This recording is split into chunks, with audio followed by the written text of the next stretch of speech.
Hello दोस्तों, स्वागत है आप सभी का साइंस फाइटर क्लासेस के इस डिजिटल लर्निंग प्लेटफॉर्म पे। आज की इस क्लास के माध्यम से हम आरपीएससी की विभिन्न परीक्षाओं में पूछे गए क्वेश्चंस के बारे में डिस्कस करेंगे, जो आपके आगामी परीक्षाओं के लिए काफ़ी इंपॉर्टेंट आपके लिए रहेंगे।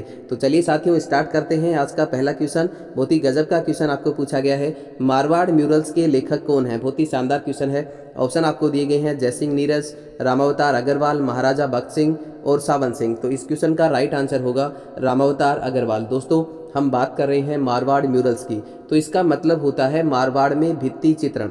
क्या होता है? मारवाड़ में भित्ति चित्रण। मारवाड़ म्यूरल्स का मतलब क्या होता है? मारवाड़ में भित्ति चित्रण। साथ साथ आप नोट कर सकते हैं। राजस्थान की चित्रकला के संदर्भ में आप 2-3 किताबें याद कर सकते हैं, जो आपकी एग्जाम के लिए काफ़ी इम्पोर्टेंट रहने वाली हैं। और पहली है दोस्तों राजपूत पेंटिंग। पहली कौन सी है? राजपूत पेंटिंग। ये जो किताब है ये 1916 में लिखी गई। कब लिखी गई? 1916 में। और इसके लेखक की हम बात करें तो इसके लेखक हैं आनंद कुमार स्वामी। इसके द्वारा लिखी जाती है, आनंद कुमार स्वामी के द्वारा लिखी गई है राजपूत पेंटिंग। और साथ में आप ये भी नोट करें कि इस किताब में राजस्थानी चित्रकला का पहला वैज्ञानिक वर्गीकरण किया गया है। और ये वर्गीकरण का जो श्रेय है वो किसको जाता है? आनंद कुमार स्वामी को जाता है। ये आप साथ में नोट कर सकते हैं। दूसरी किताब की हम बात करें तो दूसरी किताब है इंडियन पेंटिंग्स। दूसरी किताब कौन सी है दोस्तों? Indian paintings. दूसरी किताब है आपकी इंडियन पेंटिंग्स। और इंडियन पेंटिंग्स की हम बात करें तो इस किताब के जो लेखक हैं वो कौन है? W.H. ब्राउन। कौन है साथियों? W.H. ब्राउन। किसके द्वारा लिखी गई है?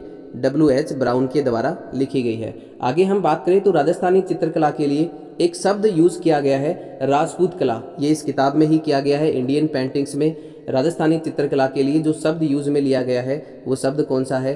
राजपूत कला। काफ़ी बार ये क्वेश्चन पूछा भी गया है आरपीएससी के द्वारा कि जो इंडियन पेंटिंग्स है उसमें राजस्थानी चित्रकला के लिए किस शब्द का उपयोग किया गया है? तो इसका आंसर होगा राजपूत कला। और ये किताब किसके द्वारा लिखी गई है? W.H. ब्राउन के द्वारा। यदि आपसे पूछा जाए कि राजस्थानी चित्रकला का उद्भव कब हुआ, तो याद रखें राजस्थानी चित्रकला का जो उद्भव है वो कब होता है? 15वीं सदी में। कब होता है? 15वीं सदी या 15वीं शताब्दी में। लेकिन यदि आपसे पूछा जाए कि राजस्थानी चित्रकला का विशुद्ध उद्भव, वेरी इंपॉर्टेंट, राजस्थानी चित्रकला का विशुद्ध उद्भव जो है वो कब होता है? 1500 ईस्वी में। कब होता है? 1500 ईस्वी में। ये भी आप यहाँ से नोट कर सकते हैं। राजस्थानी चित्रकला का स्वर्णकाल यदि आपसे पूछा जाए तो राजस्थानी चित्रकला का स्वर्णकाल माना जाता है 17वीं और 18वीं सदी। 17वीं और 18वीं सदी को माना जाता है राजस्थानी चित्रकला का स्वर्णकाल। इसके अलावा आप याद रख सकते हैं जयसिंह नीरज को। बहुत ही शानदार व्यक्ति है जयसिंह नीरज। जयसिंह नीरज की हम बात करें तो ये अलवर के रहने वाले थे और इनकी एक बहुत ही प्रसिद्ध रचना है ढाणी का आदमी। बहुत ही शानदार रचना है ढाणी का आदमी। किनकी रचना है? ढाणी का आदमी रचना है किसकी? जयसिंह नीरज की। जयसिंह नीरज का संबंध कहाँ से है? अलवर से है। यहाँ पे इनको ढाणी का आदमी इस रचना के लिए बिहारी पुरस्कार भी मिल चुका है। आगे हम बात करें भक्त सिंह की। आगे हम बात करें किसकी? भक्त सिंह की। तो दोस्तों भक्त सिंह बहुत ही बदमाश व्यक्ति था।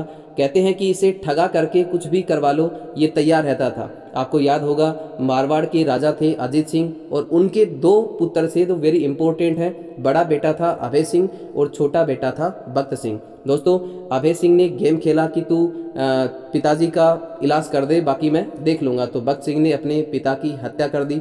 भक्त सिंह अपने पिता की हत्या कर देता है। तो आप ये भी याद रख सकते हैं यहाँ से कि मारवाड़ का पितृहंता कहा जाता है किसको? भक्त सिंह को। इसके अलावा मालदेव एक और है पितृहंता, उसकी हम आगे डिस्कस करेंगे। और जोधपुर का राजा बनता है अभय सिंह।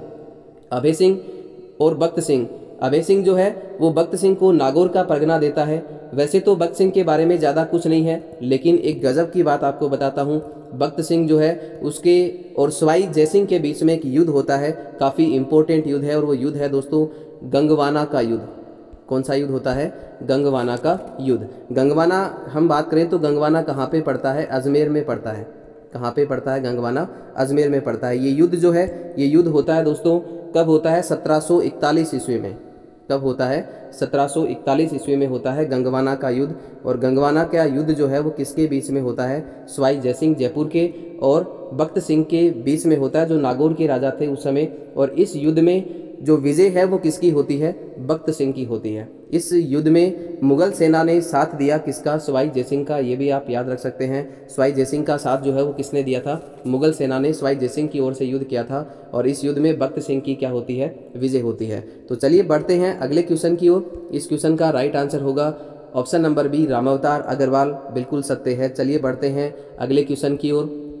अगला क्वेश्चन ये रहा आपके सामने आपकी स्क्रीन पर, बहुत ही गजब का क्वेश्चन है। रमझोल आभूषण मध्यकालीन मारवाड़ में शरीर के किस भाग से संबंधित है? रमझोल आभूषण कहाँ पे पहना जाता है दोस्तों? तो रमझोल की हम बात करें तो रमझोल पहना जाता है पैर में पहना जाने वाला आभूषण। इसके अलावा एक काफ़ी इंपॉर्टेंट है तेधड़, तो तेधड़ भी आप याद रख सकते हैं। तेधड़ भी कहाँ पे पहना जाता है? पैर में पहना जाने वाला आभूषण है। चलिए बढ़ते हैं अगले क्वेश्चन की ओर। अगला क्वेश्चन ये रहा आपके सामने आपकी स्क्रीन पर। पृथ्वीराज राठौड़ द्वारा रचित पुस्तक वेली किशन रुक्मणी किस भाषा में लिखी गई है? पिंगल में, डिंगल में, मारवाड़ी में, संस्कृत में? तो दोस्तों पृथ्वीराज राठौड़ द्वारा जो वेली किशन रुक्मणी की रचना की गई है वो किस भाषा में की गई है? डिंगल भाषा में की गई है। दोस्तों बीकानेर के राय सिंह का छोटा भाई है पृथ्वीराज राठौड़। बीकानेर के राय सिंह का छोटा भाई है पृथ्वीराज राठौड़। मोनोत नैन्सी की ख्यात में एक बात लिखती है कि अकबर पृथ्वीराज से इतना ज़्यादा प्रभावित हुआ कि उसने गागरोन का जो जागीर थी वो किसको भेंट की? पृथ्वीराज राठौड़ को जागीर के रूप में भेंट किया था अकबर ने पृथ्वीराज राठौड़ को गागरोन की जागीर। यहीं पर रहते हुए पृथ्वीराज राठौड़ ने वेली किशन रुक्मणी सर्वोत्कृष्ट रचना की थी, वेली किशन रुक्मणी की, और यहीं पे रहते हुए इस रचना को पूरा किया। इस रचना की हम बात करें तो कृष्ण और रुक्मणी के विवाह का उल्लेख मिलता है वेली किशन रुक्मणी में। और ये जो वेली किशन रुक्मणी है ये किस भाषा में लिखी गई है? डिंगल भाषा में लिखी गई है। दुर्सा आड़ा के द्वारा इस वेली किशन रुक्मणी को क्या कहा गया है? 5वां वेद और 19वां पुराण कहा गया। वेद 4 होते हैं लेकिन 5वां वेद किसे कहा गया है? वेली किशन रुक्मणी को कहा गया है। और इसके अलावा आप सभी जानते हैं कि पुराण कितने होते हैं? 18 होते हैं, लेकिन इसे 19वां पुराण कहा गया है। ये किसके द्वारा कहा गया? दुर्सा आड़ा के द्वारा कहा गया। इसके अलावा हम बात करें तो टेसीटोरी के द्वारा पृथ्वीराज राठौड़ को डिंगल का हेरोस कहा गया है। काफ़ी इंपॉर्टेंट। चलिए बात करें इस क्वेश्चन की तो इसका राइट आंसर होगा ऑप्शन नंबर बी, डिंगल यहाँ पे बिल्कुल सत्य होगा। चलिए बढ़ते हैं अगले क्वेश्चन की ओर। अगला क्वेश्चन ये रहा आपके सामने आपकी स्क्रीन पर। एक और गजब का क्वेश्चन, गींदड़ नृत्य का संबंध किस स्थान से है? मारवाड़ से है, शेखावाटी से है, ढूंढाड़ से है या फिर वागड़ से है? तो गींदड़ का जो संबंध है वो कहाँ से, गींदड़ नृत्य कहाँ पे किया जाता है? शेखावाटी अंचल में प्रसिद्ध है। शेखावाटी ऑप्शन नंबर बी यहाँ पे बिल्कुल राइट होगा। याद रखें आप, ये पुरुष प्रधान नृत्य है और होली के अवसर पर किया जाने वाला नृत्य है। कैसा नृत्य है?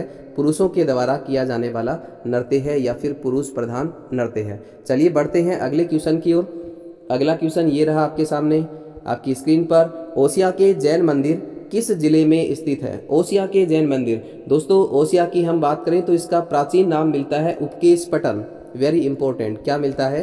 उपकेशपटन। ओसिया का जो प्राचीन नाम है वो क्या मिलता है? उपकेशपटन। और ये मिलता है किसमें? जैन ग्रंथों में। ये भी आप यहाँ से याद रख सकते हैं, कहाँ पे मिलता है? जैन ग्रंथों में ओसिया का जो प्राचीन नाम है वो क्या मिलता है? उपकेशपटन। जबकि केशोराय पाटन का प्राचीन नाम भी आप याद रख सकते हैं। केशोराय पाटन का जो प्राचीन नाम है, केशोराय पाटन कहाँ पे है? बूंदी में है। केशोराय पाटन का प्राचीन नाम क्या मिलता है? आश्रम पटन मिलता है। तो आप इनमें कंफ्यूज ना हो। दोस्तों यहाँ पर गुर्जर प्रतिहार कालीन बहुत ही शानदार मंदिर है और उन्हीं में से एक है ओसिया का जैन मंदिर। और ये ओसिया का जैन मंदिर कहाँ पे स्थित है? ओसिया कहाँ पे है दोस्तों? जोधपुर में। तो ओसिया का जो जैन मंदिर है वो कहाँ पे स्थित है? जोधपुर में। इसके अलावा एक है हरिहर मंदिर, वेरी इंपॉर्टेंट है हरिहर मंदिर। हरिहर मंदिर भी कहाँ पे है? जोधपुर में है। और ये राजस्थान में पंचायतन शैली का पहला मंदिर है। वेरी इंपॉर्टेंट है, आप इसको नोट कर लें। हरिहर मंदिर पंचायतन शैली का पहला मंदिर है राजस्थान के अंदर। और यदि हम पंचायतन शैली की बात करें तो पंचायतन शैली क्या होती है? इसमें बीच में एक मंदिर होता है, भगवान विष्णु का मंदिर होता है और इसके चारों कोनों पर अन्य देवताओं के मंदिर होते हैं। इस तरह की जो रचना है ये क्या कहलाती है? पंचायतन शैली कहलाती है। एक आप याद रख सकते हैं सूर्य मंदिर, वेरी इंपॉर्टेंट है सूर्य मंदिर भी। और ये सूर्य मंदिर भी कहाँ पे है? ये सूर्य मंदिर भी कहाँ पे है? ओसिया में स्थित है। इसको राजस्थान का ब्लैक पैगोडा या राजस्थान का कोणार्क कहा जाता है। किसको? सूर्य मंदिर को। राजस्थान का जो ब्लैक पैगोडा है वो किसको कहा जाता है? सूर्य मंदिर को। कहाँ पे है दोस्तों? ओसिया में है। ओसिया कहाँ पे है? जोधपुर में। ऑप्शन नंबर बी यहाँ पे बिल्कुल, डी यहाँ पे बिल्कुल राइट होगा। चलिए बढ़ते हैं अगले क्वेश्चन की ओर। अगला क्वेश्चन ये रहा आपके सामने, एक और गजब का क्वेश्चन। संत दादू जी के साहित्य किस भाषा में संग्रहित है? संत दादू की जो रचनाएं हैं वो किस भाषा में लिखी गई हैं? मारवाड़ी में, वागड़ी में, मेवाड़ी में, ढूंढाड़ी में? तो इस क्वेश्चन का राइट आंसर होगा ऑप्शन नंबर डी, ढूंढाड़ी भाषा यहाँ पे बिल्कुल राइट होगा। संत दादू की रचनाएं किस भाषा में लिखी गई हैं? ढूंढाड़ी, जिसको शुद्ध कड़ी भी कहा जाता है। क्या कहा जाता है? सद्धू कड़ी भाषा भी कहा जाता है। ढूंढाड़ी भाषा जो है इसको क्या कहा जाता है? सद्धू कड़ी भी कहते हैं। संत दादू की हम बात करें तो राजस्थान में भक्ति आंदोलन के जनक माने जाते हैं संत दादू दयाल। इन्हें राजस्थान का कबीर कहा जाता है। क्या कहा जाता है? राजस्थान का कबीर किसे कहा जाता है? संत दादू दयाल को कहते हैं। इनका वैसे तो इनका जो जन्म है वो कहाँ पे होता है? गुजरात में होता है। 1544 ईस्वी में होता है संत दादू का जन्म। कहाँ पे? गुजरात में। लेकिन ये वृंदावन चले जाते हैं और वहाँ से घूमते घूमते राजस्थान आते हैं। राजस्थान में कई सालों तक ये जयपुर में रहते हैं और जयपुर से जाकर चले जाते हैं सांबर में। और सांबर में याद रखें, सांबर में 1574 ईस्वी में, तब की बात है दोस्तों, 1574 ईस्वी में दादू पंथ की स्थापना करते हैं। कहाँ पे? सांबर में। इनकी समाधि की हम बात करें तो इनकी समाधि अभी रीट में भी एक प्रश्न जो है वो पूछा गया है। इनकी समाधि कहाँ पे है? नरेना गांव में है। कहाँ पे है? नरेना गांव में। और ये नरेना गांव में भैरानी पहाड़ी पर इनकी समाधि है। कहाँ पे स्थित है? भैरानी पहाड़ी पर इनकी समाधि स्थित है। तो चलिए बढ़ते हैं अगले क्वेश्चन की ओर। अगला क्वेश्चन एक और गजब का क्वेश्चन आपके सामने आपकी स्क्रीन पर। किस दुर्ग को गढ़ बीठली के नाम से जाना जाता है? ऑप्शन आपके सामने, तारागढ़, मेहरानगढ़, अचलगढ़, कुंभलगढ़। तो दोस्तों गढ़ बीठली की हम बात करें तो इसका राइट आंसर होगा ऑप्शन नंबर ए, तारागढ़ यहाँ पे बिल्कुल राइट होगा। तारागढ़ को हम किस नाम से जानते हैं? गढ़ बीठली के नाम से जानते हैं। एक तारागढ़ और है जो कि बूंदी में है। तारागढ़ कहाँ पे है? बूंदी में। और एक आपका अजमेर में। तारागढ़ कहाँ पे है? अजमेर में। और दूसरा है आपका बूंदी में। कहते हैं कि विठलदास गोड यहाँ के प्रशासक हुआ करते थे। कहाँ के? तारागढ़ के, अजमेर वाले तारागढ़ के विठलदास गोड यहाँ के प्रशासक हुआ करते थे। और इन्हीं के नाम पर इनका जो नाम है वो क्या पड़ता है? गढ़ बीठली के नाम से इसका नाम पड़ता है। इसका जो निर्माण है, तारागढ़ दुर्ग का जो निर्माण है, इसका निर्माण करवाते हैं अजय राज। किसके द्वारा करवाया जाता है? अजय राज के द्वारा इसका निर्माण करवाया गया। कौन कहता है ये बात? ये बात कहता है पृथ्वीराज विजय, जो कि जैनक भट्ट की रचना है। लेकिन पृथ्वीराज विजय में ये लिखा गया है कि अजमेर और तारागढ़ दुर्ग का जो निर्माण है वो स्थापना जो है वो किसके द्वारा की जाती है? अजयराज के द्वारा की जाती है। लेकिन कर्नल टोड कहते हैं कि ये स्थापना किसने करवाई थी? अजय पाल ने करवाई थी। तो ये आप यहाँ से नोट कर सकते हैं। कर्नल टोड क्या कहते हैं? अजय पाल ने करवाई थी। जबकि जैनक भट्ट का जो पृथ्वीराज विजय है वो क्या कहता है? अजय राज के द्वारा करवाई गई थी। और याद रखें यहीं पर है मीरान साहब की दरगाह, जो अजमेर का तारागढ़ है जिसको हम गढ़ बीठली के नाम से जानते हैं। मीरान साहब की दरगाह कहाँ पे है? यहीं पे इस किले में स्थित है मीरान साहब की दरगाह। दोस्तों इस किले में 14 बुर्ज हैं। वैसे तो सर्वाधिक बुर्जों वाला जो किला है वो कौन सा है? जैसलमेर। कौन सा किला है जिसमें सर्वाधिक बुर्ज हैं? जैसलमेर, जिसमें 99 बुर्जे हैं। कितनी बुर्जे हैं? 99। लेकिन इस किले में भी कितनी बुर्जे हैं? 14 बुर्जे हैं और 7 पानी के झालरे हैं। और सबसे इम्पोर्टेंट है नाना साहब का झालरा, गोल झालरा, इब्राहिम का झालरा। तीनों ही इंपॉर्टेंट हैं जो एग्जाम में काफ़ी बार पूछे गए हैं। इब्राहिम का झालरा, नाना साहब का झालरा और गोल झालरा तीनों कहाँ पे हैं? गढ़ बीठली दुर्ग तारागढ़ अजमेर में स्थित हैं। चलिए बढ़ते हैं नेक्स्ट क्वेश्चन की ओर। अगला क्वेश्चन ये रहा आपके सामने आपकी स्क्रीन पर। एक और गजब का क्वेश्चन। राजस्थान में 12वां ज्योतिर्लिंग, जो कि राजस्थान का अंतिम ज्योतिर्लिंग कहलाता है, ये 12वां ज्योतिर्लिंग कहाँ पर स्थित है? ये आपको पूछा गया है। ऑप्शन आपके सामने है, पुष्कर में, सिवाड़ में, श्री कोलायत में और अजमेर में। दोस्तों ये राजस्थान में भगवान शिव का आखिरी और 12वां ज्योतिर्लिंग है। राजस्थान में ये कहाँ पे स्थित है? सिवाड़ में। और सिवाड़ कहाँ पे है? सवाई माधोपुर में। कहाँ पे है? सवाई माधोपुर में है सिवाड़। और ये भगवान शिव का 12वां ज्योतिर्लिंग यहाँ पे स्थित है। और ये किस मंदिर में है? ये भी आप यहाँ से नोट कर सकते हैं। किस मंदिर में है? घुसमेश्वर महादेव मंदिर। किस मंदिर में है? घुसमेश्वर महादेव मंदिर में ये भगवान शिव का 12वां ज्योतिर्लिंग स्थित है। चलिए बढ़ते हैं अगले क्वेश्चन की ओर। अगला क्वेश्चन ये रहा आपके सामने आपकी स्क्रीन पर। कौन सी फसल का उत्पादन आहड़ में नहीं होता था? वेरी इंपॉर्टेंट दोस्तों, आहड़ बनास और बेड़च नदियों के संगम पे स्थित है। कहाँ पे स्थित है? बनास और बेड़च के संगम पे स्थित एक संस्कृति जिसको आहड़ संस्कृति के नाम से जाना जाता है। और ये ताम्रयुगीन सभ्यता है। कैसी सभ्यता है? ताम्रयुगीन सभ्यता है। इसे ताम्र नगरी, धूलकोट आदि नामों से इसको जाना जाता है। इसके अलावा इसको मर्तकों का टीला भी कहते हैं। वेरी इंपॉर्टेंट है, मर्तकों का टीला। किस सभ्यता को कहा जाता है? मर्तकों का टीला कहते हैं आहड़ सभ्यता को। और ये कहाँ पे है? उदयपुर में स्थित है। यहाँ पर जो फसलों के अवशेष मिले हैं उन्हीं में से हम बात करें तो कौन कौन सी फसलों के अवशेष यहाँ से मिले हैं? एक तो गेहूं के अवशेष यहाँ पे मिले हैं। इसके अलावा बाजरा के अवशेष यहाँ से मिले हैं। जौ के अवशेष यहाँ से मिले हैं। यहाँ पे फसलों का जो उत्पादन है वो यहाँ पे होता था। इसके अलावा ज्वार के अवशेष यहाँ से मिले हैं और चावल के अवशेष यहाँ से मिले हैं। तो ये 5 फसलों के अवशेष आहड़ सभ्यता से प्राप्त हुए हैं। जबकि आप याद रख सकते हैं आहड़ में उच्च कोटि के चावल का उत्पादन होता था।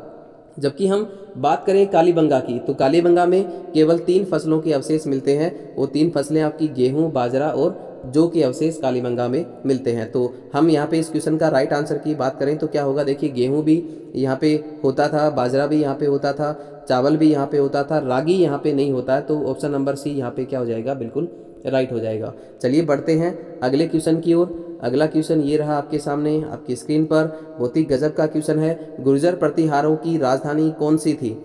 ऑप्शन आपको दिए गए हैं पीलो मोलो, जिसको भीनमाल भी कहा जाता है, बूढ़ा पुष्कर, अजमेर, मांडव्यपुर ये प्राचीन नाम है मंडोर का जोधपुर में, और जांगल बीकानेर। तो यहाँ पे इस क्वेश्चन के राइट आंसर की हम बात करें तो क्या होगा? गुर्जर प्रतिहारों की राजधानी कौन सी थी? पीलो मोलो, जिसको क्या कहते हैं? भीनमाल कहते हैं। वेरी इंपॉर्टेंट क्वेश्चन है दोस्तों। भीनमाल और पीलो मोलो एक ही नाम है, आप कंफ्यूज ना हो। ये जो भीनमाल है इसका प्राचीन नाम क्या मिलता है? श्रीमाल। और पीलो मोलो भी इसका क्या है? प्राचीन नाम है। पीलो मोलो किसके द्वारा कहा गया? देखिए श्रीमाल तो मिलता है किसमें? बिजोलिया अभिलेख में। बहुत ही इंपॉर्टेंट है बिजोलिया अभिलेख, जो कि 1170 ईस्वी का है। बिजोलिया अभिलेख में इसका नाम क्या मिलता है? श्रीमाल मिलता है भीनमाल का। जबकि पीलो मोलो है, ये शब्द का उपयोग कौन करते हैं? हेनसांग करते हैं। बहुत ही इंपॉर्टेंट है, आप नोट कर लें इनको। पीलो मोलो जो है इस शब्द का यूज़ या उपयोग किसके द्वारा किया जाता है? हेनसांग के द्वारा किया जाता है। तो गुर्जर प्रतिहारों की राजधानी कौन सी थी? पीलो मोलो या फिर भीनमाल। चलिए बढ़ते हैं अगले क्वेश्चन की ओर। अगला क्वेश्चन ये रहा आपके सामने आपकी स्क्रीन पर। हरिकेली नाटक जो कि संस्कृत भाषा में लिखा गया है, इसके रचयिता कौन है? अजयराज चौहान, विग्रहराज प्रथम, विग्रहराज चतुर्थ या फिर पृथ्वीराज चौहान। तो इस क्वेश्चन का राइट आंसर होगा विग्रहराज चतुर्थ, जिसे हम बीसल देव भी कहते हैं। किस नाम से जाने जाते हैं? बीसल देव के नाम से भी जाने जाते हैं। कौन? विग्रहराज चतुर्थ, जो बहुत ही बड़े कवि हुआ करते थे। इसलिए पृथ्वीराज विजय के रचयिता जयानक भट्ट ने पृथ्वीराज विजय में इन्हें कवि बांधव के नाम से पुकारा है। क्या नाम दिया इनको? कवि बांधव। बहुत बड़े कवि हुआ करते थे। कवि बांधव की जो उपाधि है ये कौन देता है इनको? पृथ्वीराज विजय के जो रचयिता हैं जयानक भट्ट, वो इन्हें क्या उपाधि देते हैं? कवि बांधव की उपाधि देते हैं। विग्रहराज वो व्यक्ति हैं जिसने सबसे पहले दिल्ली के तोमरों को हराया और दिल्ली को अपनी राजधानी बनाया था। किसने? विग्रहराज चतुर्थ ने। वेरी इंपॉर्टेंट है। इनके दरबार में एक व्यक्ति रहते थे जिनका नाम है नरपति नाल। आप सभी जानते हैं नरपति नाल की एक रचना है बीसल देव रासो, किसकी रचना है? नरपति नाल की रचना है। किनके दरबारी कवि थे? विग्रहराज चतुर्थ के दरबारी कवि थे। इसके अलावा इन्हीं के दरबार में एक और कवि रहा करते थे जिनका नाम है सोमदेव, और इनकी एक रचना भी है सोमदेव की, ललित विग्रहराज। कौन सी रचना है? ललित विग्रहराज। काफ़ी बार एग्जाम में पूछी गई है। तो चलिए बढ़ते हैं अगले क्वेश्चन की ओर। अगला क्वेश्चन ये रहा आपके सामने आपकी स्क्रीन पर। महाराणा सांगा ने इब्राहिम लोदी को कौन से युद्ध में पराजित किया था? पानीपत में, खातौली के युद्ध में, नागौर के युद्ध में या फिर उदयपुर के युद्ध में? तो इस क्वेश्चन का राइट आंसर हो जाएगा खातौली का युद्ध। कब होता है? 1517 ईस्वी में होता है। कब होता है? 1517। वर्तमान में हम बात करें तो ये खातौली कहाँ पे पड़ता है? कोटा में पड़ता है। खातौली कहाँ पे पड़ता है? कोटा में। और ये युद्ध हुआ था महाराणा सांगा और इब्राहिम लोदी के बीच में, जिसमें महाराणा सांगा की जीत होती है। और इसी युद्ध में महाराणा सांगा जो है उसका एक हाथ जो है वो कट जाता है और पैर भी चोटिल हो जाता है। इसी युद्ध में इब्राहिम लोदी का बेटा महमूद लोदी राणा सांगा की शरण में आता है, जो आगे चल करके प्रत्येक युद्ध में महाराणा सांगा की मदद भी करता है। काफ़ी बार ये एग्जाम में पूछा गया है। वेरी इंपॉर्टेंट क्वेश्चन है दोस्तों, 1517 खातौली का युद्ध। चलिए बढ़ते हैं अगले क्वेश्चन की ओर। अगला क्वेश्चन ये रहा आपके सामने आपकी स्क्रीन पर। किस सन में अकबर ने मानसिंह को 7000 जात व 6000 सवार का मनसब प्रदान किया, ये आपको पूछा गया है। तो ये इस क्वेश्चन के राइट आंसर की हम बात करें 1599, 1601, 1603, 1605, तो राइट आंसर क्या हो जाएगा? ऑप्शन नंबर डी यहाँ पे बिल्कुल सत्य होगा। चलिए बढ़ते हैं अगले क्वेश्चन की ओर। अगला क्वेश्चन ये रहा आपके सामने, एक और गजब का क्वेश्चन। सन 1837 में बीजक पहाड़ी बैराट, प्राचीन नाम क्या मिलता है इसका? विराटनगर में स्थित अशोक के शिलालेख को किसने खोजा था? इसकी जो खोज है वो किसके द्वारा की गई थी? Captain Ward, Colonel James Tod, Captain Hawkins, RC Agrawal, Ratan Chandra Agrawal. दोस्तों इसे भाब्रू का शिलालेख भी कहते हैं। क्या कहते हैं इसे? भाब्रू का शिलालेख भी कहा जाता है। और इसकी जो खोज है वो किसके द्वारा की जाती है? कैप्टन वार्ट के द्वारा की जाती है। ऑप्शन नंबर ए बिल्कुल सत्य होगा। चलिए बात करें अगले क्वेश्चन की। तो अगला क्वेश्चन ये रहा आपके सामने, एक और गजब का क्वेश्चन। संप सभा की स्थापना किसके द्वारा की जाती है? बहुत ही गजब का क्वेश्चन है। देखिए, संप सभा की स्थापना आप सभी जानते हैं किसके द्वारा की जाती है? गोविंद गुरु के द्वारा की जाती है। दोस्तों स्वामी दयानंद सरस्वती के कहने पर गोविंद गुरु ने भीलों और ग्रासियों के लिए एक आंदोलन की रूपरेखा तैयार करते हैं। ये जनजातीय आंदोलन जो है, जनजातियों के लिए कार्य करते हैं गोविंद गुरु। और ये किनके कहने पर करते हैं? स्वामी दयानंद सरस्वती के कहने पर। इनके जन्म की हम बात करें तो इनका जन्म होता है डूंगरपुर के बासिया गांव में। काफ़ी बार पूछा भी जाता है, डूंगरपुर के बासिया गांव में इनका जन्म होता है। कब होता है? 1858 ईस्वी में। कब होता है? 1858 ईस्वी में। लेकिन याद रखें, इनकी जो गतिविधियों का मुख्य केंद्र है वो कौन होता है? बेड़सा गांव। और ये बेड़सा गांव कहाँ पे है? डूंगरपुर में है। इसके अलावा हम बात करें तो इन्होंने 1911 ईस्वी में एक पंथ चलाया था जिसका नाम है भगत पंथ।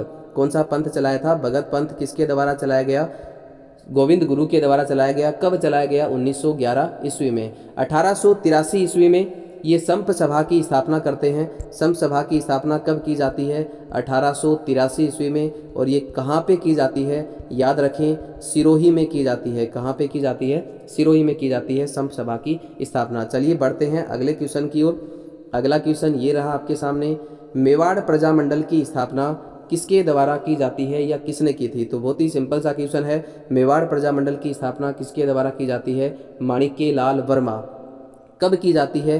अप्रैल 1938 ईस्वी में। कब की जाती है? अप्रैल 1938 ईस्वी में। और इसका जो अध्यक्ष है वो किसे बनाया जाता है? बलवंत सिंह मेहता को। याद रखें, इसका अध्यक्ष किसको बनाया जाता है? बलवंत सिंह मेहता को बनाया जाता है मेवाड़ प्रजामंडल का अध्यक्ष। याद रखें 1941 में। कब की बात है? 1941 ईस्वी में मेवाड़ प्रजामंडल का प्रथम अधिवेशन होता है। कहाँ पे? उदयपुर में। और इसकी अध्यक्षता कौन करते हैं? माणिक्य लाल वर्मा ही करते हैं। लेकिन इसका जो उद्घाटन है वो किसके द्वारा किया जाता है? JB कृपलानी के द्वारा किया जाता है। वेरी इंपॉर्टेंट है, आप साथ में नोट कर सकते हैं, स्क्रीनशॉट ले सकते हैं। चलिए बढ़ते हैं, बात करें हम अगले क्वेश्चन की। तो अगला क्वेश्चन ये रहा आपके सामने आपकी स्क्रीन पर, मत्स्य संघ का राजस्थान में विलय कब हुआ? बहुत ही सिंपल सा क्वेश्चन आपको यहाँ पे पूछा गया है। तो इसका राइट आंसर क्या होगा? देखिए, 18 अप्रैल 1948, 30 मार्च 1949, 15 मई 1949 और 26 जनवरी 1950। तो मत्स्य संघ की हम बात करें तो मत्स्य संघ का राजस्थान में विलय कब होता है? मत्स्य संघ का विलय होता है 15 मई 1949 ईस्वी को। और ये किसकी सिफारिश पे होता है? शंकर देवराय समिति की सिफारिश से। किस समिति की सिफारिश से होता है? शंकर देवराय समिति की सिफारिश से मत्स्य संघ में क्या कौन कौन शामिल थे? अलवर, भरतपुर, धौलपुर, करौली। इनका राजस्थान में विलय शंकर देवराय समिति की सिफारिश से किया जाता है। चलिए बात करें अगले क्वेश्चन की। तो अगला क्वेश्चन ये रहा आपके सामने आपकी स्क्रीन पर, स्वतंत्रता संग्राम के दौरान निम्न में से कौन सी महिला जेल नहीं गई? तो ये आपको पूछा है। ऑप्शन आपके सामने है, अंजना देवी, नारायणी देवी, रत्न शास्त्री और कालीबाई। तो बिल्कुल सिंपल सा क्वेश्चन है दोस्तों, कौन सी जेल नहीं गई थी? कालीबाई। ऑप्शन नंबर डी यहाँ पे बिल्कुल सत्य होगा। कालीबाई का संबंध किससे है? रास्तापाल कांड से। किससे है?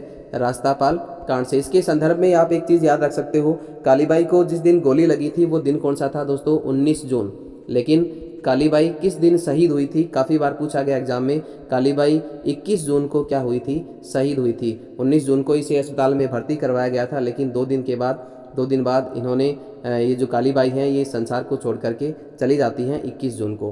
वेरी इंपॉर्टेंट है, काफ़ी बार एग्जाम में पूछा गया है। किस दिन शहीद हुई थी? 21 जून को शहीद हुई थी। किससे संबंध है? रास्तापाल कांड से। चलिए बढ़ते हैं, रास्तापाल कहाँ पे है? डूंगरपुर में।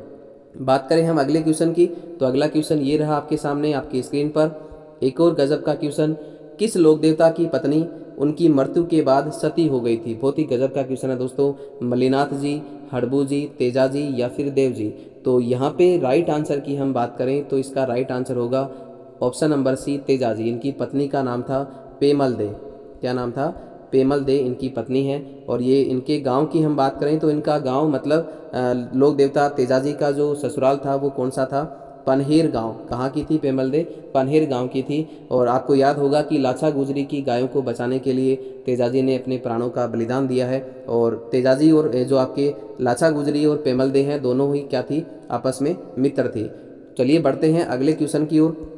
अगला क्वेश्चन ये रहा आपके सामने आपकी स्क्रीन पर। एक और गजब का क्वेश्चन, किस शासक को हसमत वाला राजा कहा जाता था? हसमत वाला राजा, ताकतवर राजा कहा जाता था।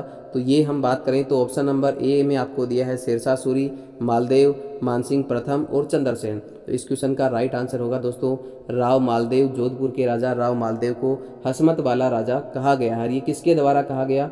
फारसी इतिहासकारों के द्वारा कहा गया। किसके द्वारा कहा गया है? फारसी इतिहासकारों के द्वारा। कई जगह मिलता है, फरिश्ता भी मिलता है। तो फरिश्ता भी क्या था? एक फारसी इतिहासकार था। तो आप इसमें कंफ्यूज ना हो, फरिश्ता भी बिल्कुल राइट है और फारसी इतिहासकार भी बिल्कुल राइट है। इसके अलावा हम बात करें चंद्रसेन की, वेरी इंपॉर्टेंट है चंद्रसेन। चंद्रसेन की हम बात करें तो इसे राणा प्रताप का अग्रगामी या फिर क्या कहा जाता है? इसको महाराणा प्रताप का पथ प्रदर्शक भी कहा जाता है। इसे मारवाड़ का भूला बिसरा राजा भी कहा जाता है। किसे? राव चंद्रसेन को, जो जोधपुर के राजा थे। तो साथियों आज के लिए इतना ही। कल मिलते हैं कुछ और नए क्वेश्चंस के साथ। तब तक के लिए आप सभी का बहुत बहुत धन्यवाद। जय हिंद, जय भारत।